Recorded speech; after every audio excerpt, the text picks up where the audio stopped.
नाशिकच्या मध्यवर्ती भागातील अशोकस्तंभ येथे अशोकस्तंभ शिवजन्मोत्सव मित्रमंडळाच्या वतीने शिवजन्मोत्सव सोहळ्याचा शानदार मुहूर्तपूजन आज उत्साहात पार पडला। पावन महाशिवरात्रीच्या मुहूर्तावर पार पडलेल्या या सोहळ्यामुळे संपूर्ण परिसरात शिवमय झाला आहे।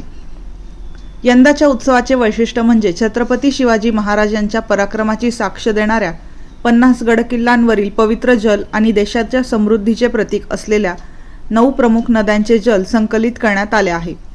या सर्व पवित्र जलांचे आज विधिवत पूजन करण्यात आले।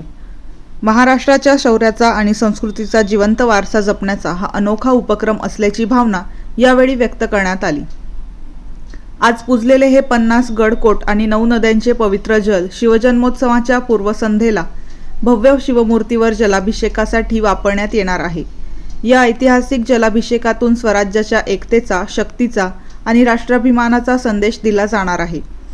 मुहूर्त पूजनाच्या या प्रसंगी मंडळाचे पदाधिकारी, शिवभक्त आणि स्थानिक नागरिक मोठ्या संख्येने उपस्थित होते। तरुण पिढीपर्यंत शिवरायांचे विचार आणि गडकोटांचे महत्त्व पोहोचवावे या उद्देशाने हा उपक्रम राबवण्यात आल्याचे मंडळाच्या वतीने सांगण्यात आले। या अनोख्या सोहळ्यामुळे अशोकस्तंभ परिसरात आतापासूनच उत्साहाचे आणि भक्तिमय वातावरण निर्माण झाले असून होणाऱ्या मुख्य जलाभिषेक सोहळ्याकडे सर्व नाशिककरांचे लक्ष लागले आहे।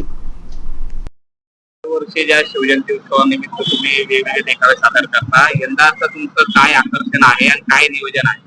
सर्वप्रथम तर आपल्या माध्यमातून सर्व नाशिककरांना अशोकस्तंभ शिवजन्मोत्सव मित्र मंडळाकडून आम्ही आवाहन करतो की आज आणि उद्या आवर्जून अशोकस्तंभ या ठिकाणी आपले छत्रपती शिवाजी महाराजांना पाहण्याकरता या। आज संध्याकाळी 50 गड किल्ल्यांचं जल आणि 9 नद्यांचं जल असं रात्री 12 वाजता छत्रपती शिवाजी महाराजांचा जल अभिषेक ठेवला आहे। तसेच उद्या आपल्या छत्रपती शिवाजी महाराजांबरोबर जे मावळ्यांनी आपल्या प्राणाची आहुती दिली स्वराज्य उभं करण्याकरता, त्या मावळ्यांच्या घरातील वंशज उद्या संध्याकाळी 8 वाजता आपल्या अशोकस्तंभ या ठिकाणी येणार आहेत। नाशिककरांकरता हा एक अद्वितीय सोहळा असेल का छत्रपती शिवाजी महाराजांबरोबर जे लढलेले सेनापती मावळे आहेत त्यांच्या घरातले वंशज आज आपल्या नाशिकमध्ये येत आहेत। तरी आपण सर्वांनी जास्तीत जास्त संख्येने अशोकस्तंभ या ठिकाणी यावे व त्यांच्या हातून महाआरती असल्यामुळे आपल्याला तो अद्वितीय सोहळा असेल। सर्वांकरता आमच्या मंडळाकडून ही सर्वांना नम्र विनंती।